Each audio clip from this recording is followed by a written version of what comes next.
Assalamualaikum warahmatullahi wabarakatuh. Selamat datang buat yang baru gabung di channel ini. Semoga kalian dalam keadaan sehat walafiat. Dan semoga kalian suka dengerin cerita ini. Langsung aja, mari kita simak ceritanya.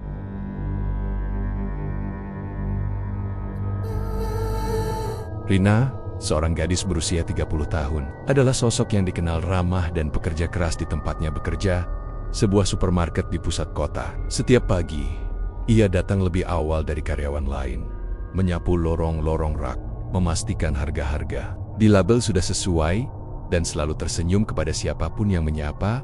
Orang-orang di supermarket suka padanya. Rina punya senyum yang menenangkan, tutur kata yang lembut, dan sikap yang selalu membantu tanpa mengeluh. Tapi, di balik sikap baiknya itu, tak banyak yang tahu bahwa hidup Rina tidak seindah senyumannya.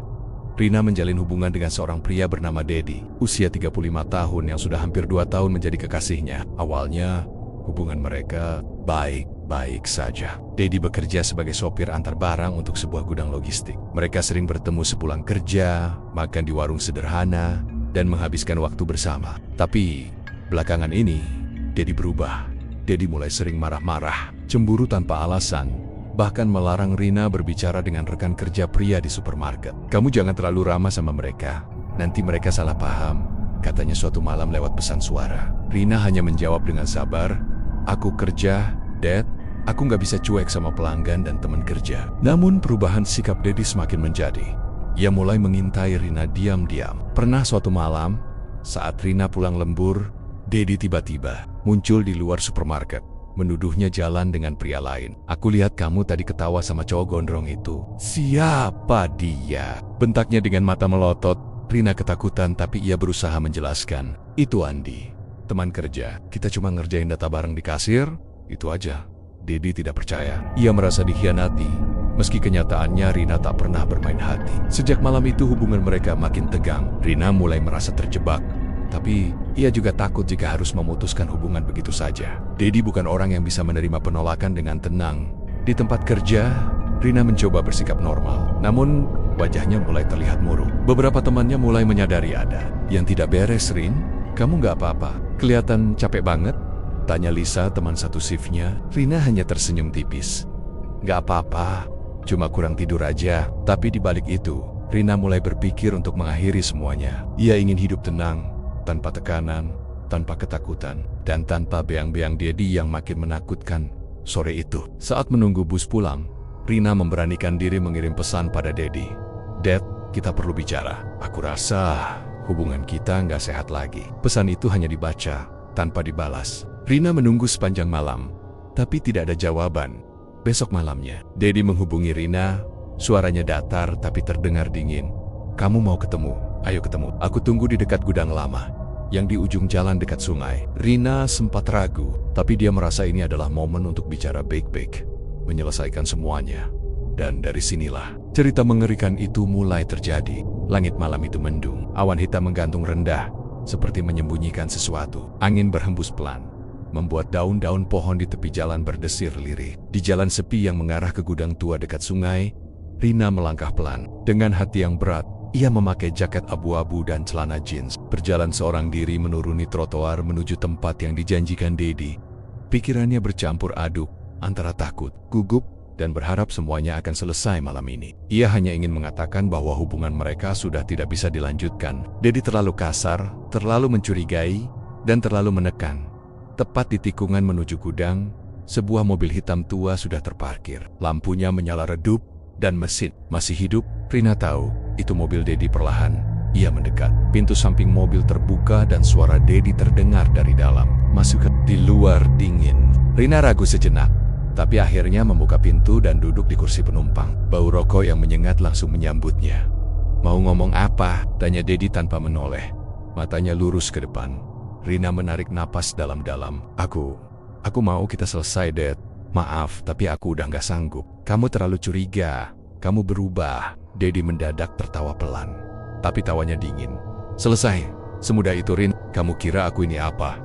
Rina mulai merasa tidak nyaman. "Aku nggak maksud nyakitin kamu, tapi ini yang terbaik buat kita." Cibut. Dedi memalingkan wajahnya, menatap Rina dengan mata merah dan rahang mengeras. Kamu pasti udah punya laki-laki lain ya? Kamu pikir aku nggak tahu kamu deket sama cowok gondrong itu? Enggak, Dedi, dengar aku. Belum sempat Rina menyelesaikan kata-katanya, tangan Dedi mencengkeram bahunya dengan kuat. Jangan bohong, Rin. Dedi lepasin. Sakit, emosi Dedi meledak. Ia berteriak. Tangannya mencekik leher Rina yang ketakutan. Gadis itu meronta, mencoba mendorong tubuh Dedi, memukul-mukul dada dan lengannya. Tapi kekuatan Dedi lebih besar. Dalam hitungan detik, napas Rina mulai sesak. Pandangannya kabur. Air mata mengalir di pipinya. Tapi Dedi sudah kehilangan kendali. Lalu, hening. Tubuh Rina terkulai lemas. Tangannya jatuh di pangkuan, tak bergerak.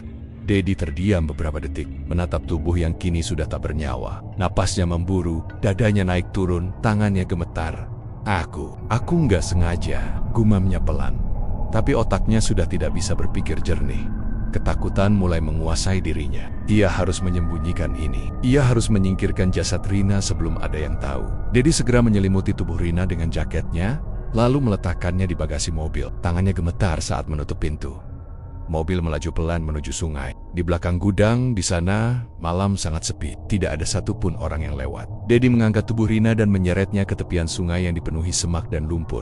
Tanpa berkata apa-apa, ia mendorong tubuh itu ke air. Rina tenggelam. Perlahan dan dalam beberapa detik, air kembali tenang seperti tidak terjadi apa-apa. Tapi sesuatu di udara terasa berubah. Sunyi yang mencekam menyelimuti tempat itu.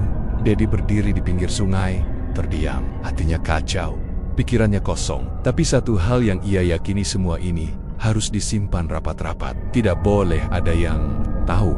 Ia kembali ke mobil, menyalakan mesin, dan melaju dalam kegelapan. Tapi ia tidak tahu, Rina memang telah mati. Namun arwahnya belum pergi. Pagi itu, suasana kampung di pinggiran kota masih sepi. Kabut tipis menyelimuti sungai kecil yang mengalir tenang di antara pepohonan. Suara burung terdengar dari kejauhan, dan aroma tanah basah menguar dari tepi sungai yang lembab. Pak Dharma, seorang pria tua yang sudah pensiun, punya kebiasaan memancing di sungai itu sejak dulu. Ia membawa ember kecil, kail, dan umpan seadanya. Sungai itu memang jarang dikunjungi orang karena letaknya agak terpencil, tapi bagi Pak Dharma, itu tempat yang tenang dan nyaman pagi itu. Saat melemparkan kailnya ke air, ia merasa ada sesuatu yang ganjil. Air sungai agak keruh dan ada bau, tidak sedap terbawa angin. Pak Dharma mencoba menenangkan diri, tapi saat ia menarik kailnya yang tersangkut sesuatu, matanya membelalak. Beberapa meter dari tempatnya berdiri, sebuah tubuh terlihat mengapung pelan, terbawa arus ke pinggiran. Rambut panjang terurai, pakaian setengah robek, dan kulit yang pucat kebiruan. Tubuh itu seperti ingin menunjukkan dirinya. Pak Dharma mundur terpeleset, lalu berteriak sekuat-kuatnya. Dalam waktu singkat, warga mulai berdatangan. Polisi dipanggil, garis kuning dibentangkan di sekitar lokasi. Mayat itu diangkat, dan wajahnya sudah mulai sulit dikenali. Tapi ada sesuatu yang membuat polisi curiga. Dompet kecil berwarna pink ditemukan terselip di saku celananya. Dalamnya ada KTP, nama Rina Putri, usia 30 tahun. Alamat, Jalan Kenangan nomor 12. Kabar tentang penemuan mayat itu cepat menyebar. Teman-teman kerja Rina di supermarket gempar. Mereka terakhir melihat Rina 2 hari yang lalu, dan tidak tahu kemana dia pergi. Lisa, sahabat Rina, bahkan sempat mencoba menghubunginya berkali-kali, tapi tak pernah mendapat balasan. Pihak kepolisian langsung melakukan penyelidikan. Mereka menanyai semua orang terdekat, termasuk teman kerja, tetangga, dan pacarnya.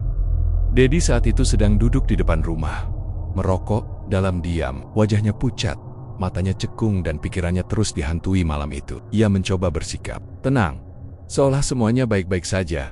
Sampai akhirnya, 2 petugas datang mengetuk pintu rumahnya. "Saudara Dedi?" tanya salah satu petugas. "Iya, saya. Kami dari kepolisian. Kami ingin menanyakan beberapa hal terkait temuan jasad seorang wanita bernama Rina Putri. Apakah Anda mengenalnya?" Jantung Dedi berdetak lebih kencang. Tapi ia mengangguk pelan. "Dia pacar saya. Menurut keterangan beberapa saksi, Anda adalah orang terakhir yang bertemu dengan korban. Betul begitu?" Dedi berusaha menahan gugup. "Saya memang janjian ketemu, tapi dia nggak datang waktu itu. Saya tungguin, terus saya pulang." Petugas menatapnya tajam. "Kami akan meminta Anda datang ke kantor untuk dimintai keterangan lebih lanjut." Dedi hanya bisa mengangguk. Ia tahu waktunya tak banyak. Tapi yang belum ia tahu, bukan polisi yang harus paling ia takuti. Arwah Rina sudah mulai bangkit. Malam itu, hujan turun pelan. Dedi mencoba tidur, tapi matanya sulit terpejam. Sral. Air dari genting seperti berbisik. Lampu kamarnya mendadak berkedip. Tiba-tiba terdengar suara ketukan di jendela. Tok, tok, tok. Dedi bangun. Menoleh. Tidak ada siapa-siapa, tapi ketukan itu kembali terdengar, kali ini lebih keras. Tok, tok, tok. Dedi bangkit, membuka gorden. Tidak ada siapa-siapa. Tapi saat ia membalikkan badan cermin di dinding, memantulkan sosok wanita berambut panjang berdiri di belakangnya. Wajahnya pucat, matanya kosong, dan mulutnya mengeluarkan air hitam. Dedi berteriak sekuat tenaga, terjatuh ke lantai, dan merangkak mundur. Tapi saat ia menoleh, sosok itu sudah tidak ada. Napasnya tersengal. Keringat dingin membasahi tubuhnya. Tapi ia tahu, Rina datang bukan untuk menakutinya saja. Rina datang untuk membalas dendam. Sejak malam itu, hidup Dedi berubah menjadi mimpi buruk yang tak ada ujungnya.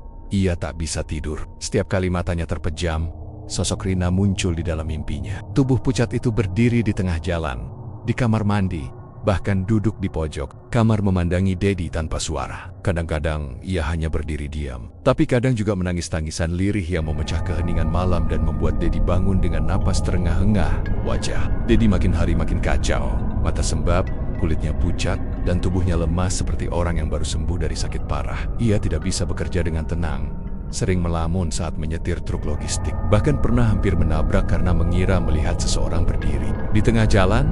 Hari itu, saat menurunkan barang di gudang, ia dikejutkan oleh suara perempuan yang memanggil namanya. Didit. Suara itu lirih, seolah berasal dari dalam gudang tua di pojok bangunan. Ia menoleh ke sana, tapi tidak ada siapa-siapa. Hanya kotak-kotak kardus dan rak besi kosong. Ia mencoba mengabaikannya, tapi saat ia membalikkan badan, terdengar tawa kecil, suara perempuan yang sangat ia kenal. Suara Rina. Hihihi. Kamu pikir aku pergi, Ded? Dedi lari dari gudang. Wajahnya pucat seperti mayat hidup. Teman kerjanya bingung melihatnya. Lo kenapa, Di? Kayak lihat setan aja. Tapi Dedi hanya menggeleng dan terus berjalan ke truk. Ia tahu dia tidak gila. Ia tahu betul siapa yang ia dengar tadi. Rina.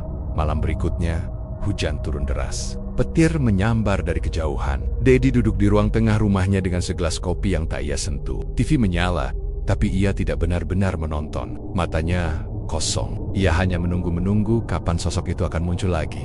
Pukul 2 dini hari, suara pintu kamar mandi tiba-tiba terbuka dengan sendirinya. Krikik, Dedi menoleh. Ia yakin sudah menguncinya, tapi kini pintu itu terbuka sedikit, dan dari dalam terdengar suara tetesan air. Tik, tik, tik, tik, tik. Dengan langkah pelan dan napas berat, Dedi berjalan ke arah kamar mandi. Tangannya gemetar saat memegang gagang pintu. Kalau ini cuma angin, ia mendorong pintu kamar mandi. Kosong. Tapi saat ia menoleh ke cermin wastafel, sosok Rina muncul di belakangnya. Rambut basah menjuntai, wajah pucat, mata melotot, dan mulutnya menganga, mengeluarkan darah dan air sungai. Kenapa kamu buang aku, Ded? Dedi berteriak sekaris-karis nia dan terjatuh membentur lantai. Cermin itu pecah, serpihannya berceceran, dan darah keluar dari dahinya. Ia bangkit, mengambil kunci mobil, dan pergi begitu saja dari rumah. Masih dengan kepala berdarah, ia melaju, cepat tak tentu arah. Hujan mengguyur kaca depan, membuat pandangannya buram. Tangannya menggenggam setir erat-erat, sambil sesekali menoleh ke kaca spion. Takut jika Rina duduk di belakangnya lagi, ia berhenti di sebuah warung kopi 24 jam, duduk di sudut, dan menunduk. Beberapa pengunjung melihatnya aneh, pakion basah, kuyup, mata kosong, kepala berdarah. Pemilik warung bertanya pelan, Mas, kenapa? Kecelakaan? Dedi hanya menjawab pelan. Dia ngikutin aku. Siapa, Mas? Cewek, mantan pacar. Tapi dia udah mati. Pemilik warung menatapnya dengan raut ngeri. Tak tahu harus menjawab apa. Sementara itu, di rumah Lisa sahabat, Rina mimpi buruk pun mulai datang. Dalam tidurnya, Lisa bermimpi berada di tepi sungai. Di sana, Rina berdiri dengan wajah penuh luka.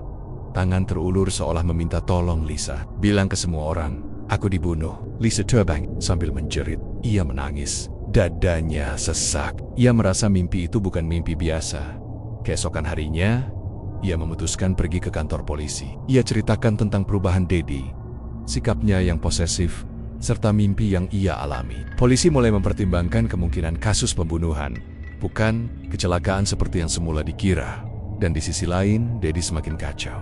Teror makin kuat. Setiap malam, suara tangisan dan jeritan membangunkannya. Bahkan di siang hari, ia bisa melihat sosok Rina sekilas di balik cermin mobil, di jendela rumah, di lorong toko. Ia sudah tidak bisa membedakan mana kenyataan dan mana bayangan. Tapi satu hal yang ia tahu pasti, dendam Rina belum selesai, dan arwah itu akan terus memburunya, sampai semua yang dia rasakan dulu dibayar lunas. Pagi itu, langit tampak mendung seperti menyimpan rahasia yang ingin segera dibuka. Lisa duduk di depan cermin kamarnya dengan wajah yang masih lelah. Matanya sembab, karena malam sebelumnya ia tidak bisa tidur. Mimpi tentang Rina terus datang. Tidak hanya sekali, tapi berkali-kali dan semuanya terasa nyata. Rina datang dalam wujud yang sama. Wajah pucat, rambut basah menempel di wajah, tubuh kaku dan dingin, tapi matanya menyimpan luka yang dalam. Dalam mimpinya Rina selalu mengatakan hal yang sama. Lisa, tolong aku. Aku nggak jatuh sendiri. Dia bunuh aku. Lisa tahu, ini bukan mimpi biasa. Hatinya yakin, sahabatnya mati karena dibunuh, bukan kecelakaan, bukan terpeleset masuk sungai. Ada seseorang yang menyimpan rahasia kelam. Dan Lisa tahu orang itu adalah Daddy Sim. Di kantor polisi, hasil forensik terhadap jasad Rina menunjukkan sesuatu yang mengejutkan. Leher korban ditemukan mengalami luka cekik, dan ada tanda-tanda perlawanan di lengan serta kukunya. Itu artinya, Rina tidak tenggelam secara alami. Penyidik mulai mengaitkan semuanya. Sikap Daddy yang tertutup, pengakuannya yang berubah-ubah, dan keterangan dari Lisa serta beberapa rekan kerja Rina tentang sifat Daddy yang sering marah karena cemburu. Penyelidikan kini difokuskan pada Daddy. Polisi memanggilnya kembali untuk dimintai keterangan lanjutan, tapi saat polisi datang ke rumah rumah itu kosong. Daddy sudah pergi sejak malam sebelumnya. Ia bersembunyi di sebuah rumah kosong milik pamannya di desa yang sudah lama tidak ditempati. Ia merasa dunia luar semakin menghimpitnya. Bukan hanya suara tangisan Rina yang terus menghantui, tapi kini bayangan dirinya sendiri mulai ia takuti. Di rumah tua itu, Daddy berharap bisa sembunyi dan menenangkan diri. Tapi keheningan rumah malah memperparah teror yang ia rasakan. Setiap malam, ia mendengar pintu-pintu berderit sendiri. Lampu tiba-tiba mati, dan ada suara langkah kaki di loteng, padahal rumah itu hanya satu lantai. Bahkan suara keran air yang menetes terus-menerus dari kamar mandi terdengar seperti detak waktu menghitung mundur menuju akhir hidupnya. Lisa kembali bermimpi, tapi kali ini berbeda. Dalam mimpinya, Rina tidak menangis. Ia berdiri di tepi sungai, menatap Lisa dengan sorot mata tajam. Lisa, kamu harus bantu aku. Aku dikunci di tempat yang gelap. Aku harus bicara. Katakan ke polisi, dia sembunyi di rumah tua di desa Sukamurni, rumah pamannya. Warna catnya hijau pudar. Aku ingat bau kayunya. Lisa terbangun dengan napas berat dan keringat dingin. Ia langsung mencatat semua yang ia ingat dari mimpi itu. Meski terdengar gila, ia memberanikan diri untuk pergi ke kantor polisi dan menceritakannya.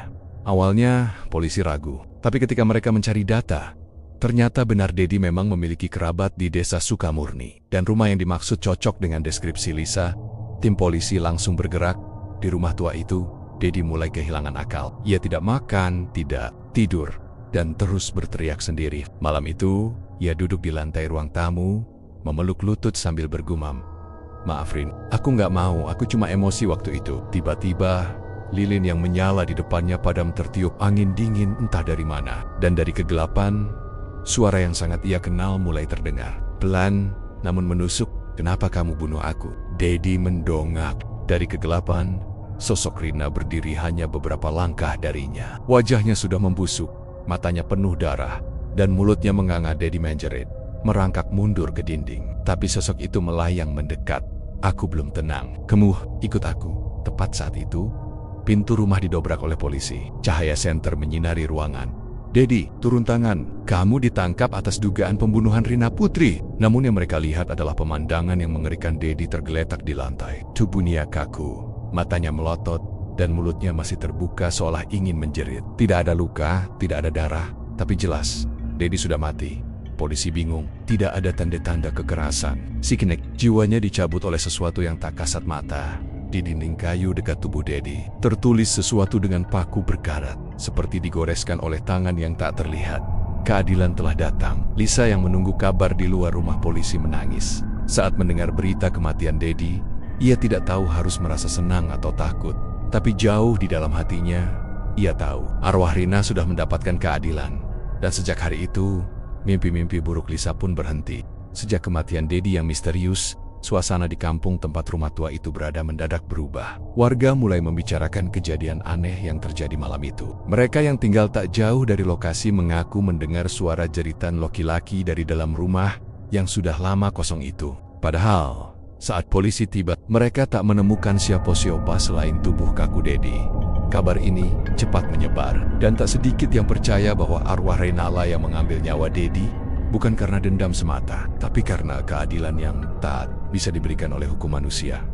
Lisa, yang selama ini dihantui mimpi-mimpi tentang sahabatnya, akhirnya bisa bernapas lega. Sejak malam Dedi meninggal, tidak ada lagi suara tangisan dalam mimpinya. Tidak ada lagi sosok Rina yang memanggil-minggil minta tolong dari dalam gelap. Namun, rasa kehilangan tetap menghantui hatinya. Rina adalah sahabat terbaiknya, seseorang yang selalu hadir dalam suka dan duka. Dan kini, ia pergi dengan cara yang mengenaskan, dibunuh oleh orang yang katanya mencintainya. Lisa memutuskan untuk pergi ke tepi sungai tempat jasad Rina pertama kali ditemukan. Ia membawa bunga mawar putih dan meletakkannya di atas batu besar yang ada di pinggir aliran air. "Rin, aku harap kamu sudah tenang di sana," ucap Lisa pelan sambil menunduk. Air sungai mengalir perlahan, tenang, seolah tak pernah menyimpan rahasia besar di dasarnya. Tapi di antara desiran angin dan suara riak air, Lisa merasa ada sesuatu yang hadir. Bukan rasa takut, tapi rasa damai. Seperti seseorang yang datang hanya untuk menyampaikan terima kasih, lalu pergi untuk selamanya. Lisa tersenyum kecil dan menatap langit.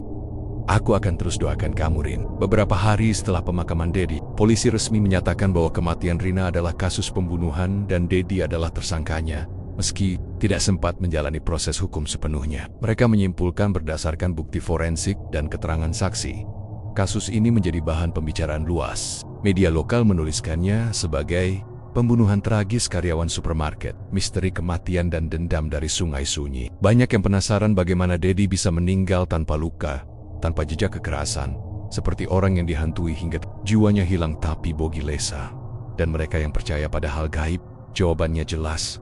Arwah Rina menuntut keadilan, dan ia berhasil. Waktu berlalu, supermarket tempat Rina dulu bekerja memasang sebuah papan kecil di pojok ruang istirahat karyawan. Di sana terdapat foto Rina dengan bingkai sederhana dan sebuah tulisan, "Untuk Rina Putri, sahabat dan rekan kerja kami yang baik hati. Semoga tenang di sisinya. Kau telah pergi, tapi kenanganmu tetap hidup bersama kami. Teman-teman Rina." Sesekali menaruh bunga di depan foto itu. Mereka tidak ingin kenangan tentang Rina hilang begitu saja. Ia bukan hanya korban dari cinta yang salah, tapi juga perempuan yang kuat, yang sampai mati pun tetap memperjuangkan kebenaran. Suatu malam, Lisa bermimpi lagi. Tapi kali ini, Rina datang dengan penampilan yang berbeda. Ia memakai pakaian rapi, wajahnya bersih dan tersenyum indah. "Terima kasih, Lis," ucapnya pelan. Lalu ia berjalan menjauh, menuju cahaya terang di ujung jalan. Lisa terbangun dengan air mata mengalir di pipinya.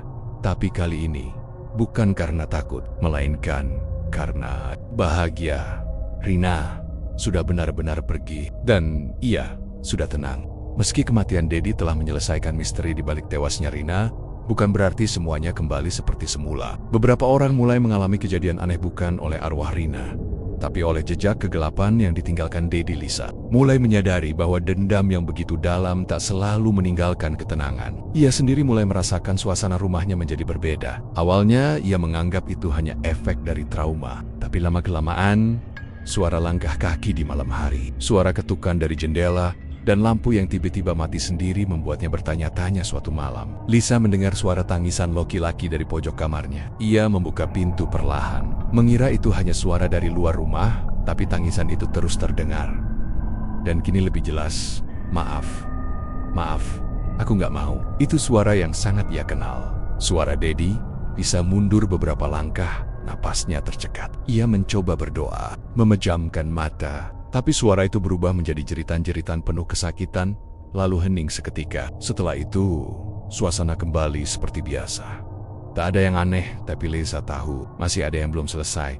Beberapa hari kemudian, Lisa bertemu dengan Bu Yuni, seorang ibu yang tinggal tak jauh dari tempat Dedi meninggal. Bu Yuni adalah orang yang dikenal punya mata batin. Ia datang ke rumah Lisa tanpa diundang, hanya dengan membawa air dalam botol kecil dan selembar kain kafan berwarna kusam. "Maaf, saya bukan mau ikut campur," ucapnya pelan. "Tapi, saya mimpi 3 malam berturut-turut ada laki-laki yang minta tolong." katanya. Dia terjebak di antara dunia kita dan dunia sana. Lisa terdiam. Ia tahu, meski Rina sudah pergi, ternyata jiwa Dedi tidak bisa ikut mati dengan tenang. Arwah tertinggal, tersesat, mungkin karena rasa bersalah yang begitu besar. Kalau arwahnya tidak dibersihkan, dia bisa berubah jadi roh penasaran. Dan itu berbahaya, lanjut Bu Yuni. Liza menatap botol air yang dibawa Bu Yuni. Dalam hati, ia tidak ingin Dedi bebas begitu saja. Tapi ia juga sadar dendam bukan miliknya. Dendam sudah selesai sejak Rina tenang. Kini, ia hanya ingin segalanya kembali damai. Ritual kecil dilakukan di rumah kosong milik Paman Dedi, tempat di mana Dedi meninggal. Bu Yuni datang bersama Lisa dan 2 orang warga. Mereka membawa bunga, kemenyan, dan air doa. Malam itu hening, hanya suara jangkrik dan angin kering yang terdengar saat air ditaburkan ke lantai rumah. Tiba-tiba angin bertiup kencang meski semua jendela tertutup. Lampu yang mereka bawa berkedip-kedip dan tiba-tiba semua orang mendengar suara jeritan keras dan menyayat. Aku nggak mau mati, aku belum siap. Suara Dedi. Bu Yuni menutup mata, membaca doa-doa dengan lantang. Lisa menahan napas, gemetar di pojok ruangan. Suara itu makin lama makin lemah, hingga akhirnya menghilang sepenuhnya. Dan setelah itu, semuanya benar-benar hening.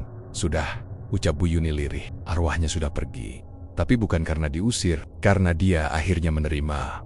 Lisa menatap lenggit-lenggit rumah tua itu. Ia tidak tahu apakah ia harus merasa lega atau sedih. Dedi memang bersalah, tapi di akhir hidupnya, ia juga tersiksa. Mungkin itulah hukuman yang paling pantas dikejar rasa bersalah, sampai ia sendiri ingin melepaskan nyawanya. Beberapa minggu berlalu, kehidupan mulai berjalan seperti biasa. Supermarket tempat Rina bekerja kembali beroperasi normal. Lisa kembali bekerja, meski kadang masih melihat bayangan sahabatnya di meja kasir, tersenyum dengan seragam biru. Namun kini, bukan lagi rasa takut yang ia rasakan, melainkan rasa syukur. Karena meski terlambat, keadilan akhirnya datang. Lisa tahu, meski tubuh bisa mati, kebenaran tidak akan pernah bisa dikubur. Kematian tragis Rina dan akhir dari teror yang ditinggalkan Dedi memang sudah berlalu. Namun, jejak kisah itu tidak benar-benar hilang. Waktu berjalan, musim berganti, tapi dari mulut ke mulut, cerita itu terus menyebar. Bahkan, mulai menjadi legenda lokal di daerah itu.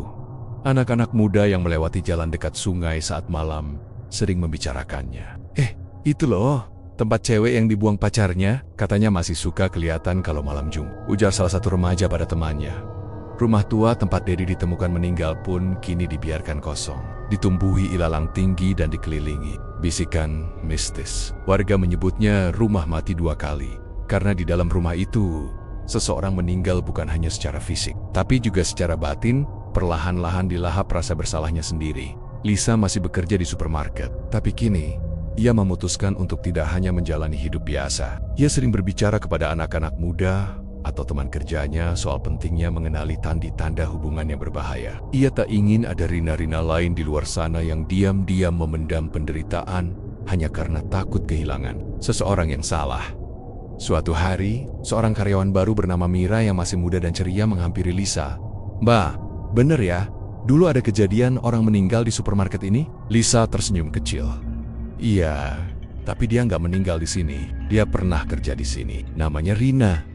Orangnya baik, nggak pernah marah. Selalu bantuin siapa aja." Mira terlihat penasaran. "Terus, katanya arwahnya masih suka kelihatan." "Ya." Lisa menatap langit-langit, lalu menjawab pelan. "Mungkin, tapi kalaupun iya, aku yakin dia cuma lewat. Nggak mau ganggu. Cuma pengen tahu kita semua baik-baik aja." Mira mengangguk. "Kalau aku diganggu, aku lari loh Mbak." Lisa tertawa kecil. "Kalau kamu ketemu Rina, jangan lari. Bilang aja, makasih udah ngingetin kami Kak. Karena bukan dia yang harus kita takuti. Yang harus ditakuti itu adalah manusia yang bisa membunuh dengan cinta yang salah." Mira menatap Lisa sejenak, lalu mengangguk pelan. Namun, tak semua orang melihat kisah ini sebagai pelajaran. Beberapa malah mulai memanfaatkannya untuk kepentingan lain.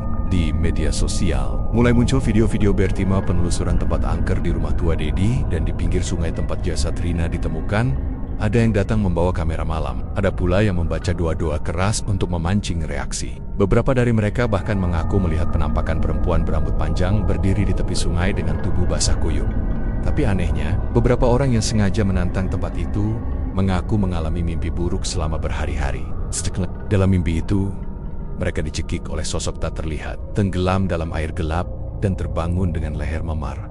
Warga mulai percaya arwah Rina memang sudah tenang, tapi tempat kematiannya masih menyimpan energi yang kuat. Seolah-olah setiap kali ada yang mempermainkan kisah itu, alam tidak tinggal diam. Di penghujung tahun, sebuah surat kecil tiba di meja kasir supermarket. Tanpa nama pengirim, isinya hanya satu lembar kertas dengan tulisan tangan, "Terima kasih sudah memperjuangkan kebenaranku. Jangan biarkan siapapun melupakan kisah ini." Bukan untuk menakuti, tapi untuk mengingatkan bahwa cinta tidak seharusnya membunuh. Lisa membaca surat itu berkali-kali. Ia tak tahu siapa yang menulisnya. Mungkin hanya seseorang yang peduli. Rina sendiri, entah bagaimana, masih menyapa dari balik batas kehidupan. Kini, setiap tanggal kematian Rina, beberapa karyawan supermarket diam-diam menyalakan lilin kecil di ruang istirahat. Mereka menaruh bunga dan mengheningkan cipta, bukan untuk ritual mistis, tapi sebagai bentuk penghormatan kepada seseorang yang pernah hidup, pernah berjuang, dan tidak diam saat disakiti. Dan di sungai itu, setiap malam Jumat Kliwon, warga masih sesekali melihat bayangan samar berdiri di antara kabut. Tapi tidak ada yang takut lagi, karena mereka tahu itu bukan arwah jahat. Itu hanya seorang gadis yang pernah dikhianati, tapi memilih pergi dengan kepala tegak. Namaku Rina Putri. Mungkin kalian sudah mendengar tentangku, tentang bagaimana aku meninggal, tentang pacarku yang membuangku ke sungai, tentang dendam yang kubawa bahkan setelah napas ini berhenti. Tapi kayak ini, biarkan aku sendiri yang bercerita. Dulu hanya seorang perempuan biasa, seperti kalian, punya mimpi sederhana, bekerja dengan jujur, dan berharap dicintai dengan tulus. Aku tidak pernah menyangka bahwa cinta yang kupeluk erat justru menjadi senjata yang membunuhku. Dedi, pria yang dulu kucintai, berubah menjadi sosok yang penuh kecurigaan dan kemarahan. Setiap senyumku pada teman kerja dituduh sebagai perselingkuhan. Setiap langkahku dikontrol. Aku pernah berpikir mungkin memang aku salah. Mungkin aku yang kurang menjaga hati. Tapi aku sadar, aku bukan milik siapa-siapa. Aku bukan boneka yang bisa dikekang. Dan saat aku memutuskan untuk pergi, aku justru dibunuh, dicekik oleh tangan yang pernah menggenggam tanganku dengan janji cinta, dibuang ke sungai. Seperti aku tak punya arti. Gelap, dingin, sepi, itulah yang kurasakan setelah itu. Tubuhku tenggelam di air, tapi hatiku tidak pernah bisa tenggelam bersama. Ada luka yang tidak bisa ikut mati. Ada tanya yang belum terjawab, dan yang paling menyakitkan adalah aku pergi dalam diam, tanpa sempat bicara, tanpa sempat minta tolong. Namun, dari balik dunia yang tidak bisa kalian lihat, aku menyaksikan segalanya. Aku melihat Lisa, sahabat terbaikku, menangis mencariku. Aku melihat wajah panik Dedi saat menyeret jasadku ke sungai. Aku melihat warga yang menemukanku, dan polisi yang mulai menyusun cerita. Tapi yang paling membuat jiwaku tak bisa tenang adalah ketidakadilan. Dunia mencoba menutup kasusku, seolah kematianku hanya sebuah kecelakaan, seolah aku hanya tergelincir dan tenggelam. Padahal tidak, aku dibunuh dengan niat, dengan tangan yang dingin, dengan hati yang telah kehilangan cinta. Maka aku kembali, bukan untuk menakuti, tapi untuk membuat semuanya menjadi terang. Aku datang dalam mimpi Lisa bukan untuk merengek, tapi untuk menyampaikan kebenaran yang tak bisa diucapkan oleh tubuh yang sudah membusuk. Aku berdiri di antara dunia kalian dan dunia yang abadi, menunggu sampai satu persatu dari kalian membuka mata dan berhenti mengabaikan kenyataan. Dan akhirnya, saat Dedi mati dengan ketakutan di dalam rumah kosong itu, aku tahu, tugas selesai. Kini aku sudah tidak lagi berada di antara dua dunia. Aku tidak lagi menangis, tidak lagi marah, tidak lagi dihantui oleh rasa sakit. Aku tenang, tapi dari kejauhan, dari batas antara terang dan gelap, aku masih bisa melihat kalian. Dan aku ingin kalian tahu satu hal. Cinta bukan tentang mengikat. Cinta bukan tentang menguasai. Dawson tidak pernah pantas menjadi alasan untuk menyakiti. Jika kalian sedang mencintai seseorang, jangan jadikan cinta itu alasan untuk mengekangnya. Dan jika kalian sedang dicintai oleh orang yang salah, jangan tunggu sampai segalanya terlambat. Bicaralah, lawan, pergi. Hidup ini terlalu berharga untuk dihabiskan bersama seseorang yang membunuh jiwamu. Perlahan-lahan, aku sudah mati. Tapi kisahku masih hidup. Dan selama masih ada satu hati yang mendengarkan, aku akan tetap ada. Bukan sebagai arwah, tapi sebagai peringatan. Rina. Terima kasih buat kalian semua yang sudah setia dengerin cerita ini. Semoga kalian sehat selalu, panjang umur, tambah rezekinya dan makin sukses. Ambil sisi baiknya dan buang sisi buruknya. Wassalamualaikum warahmatullahi wabarakatuh.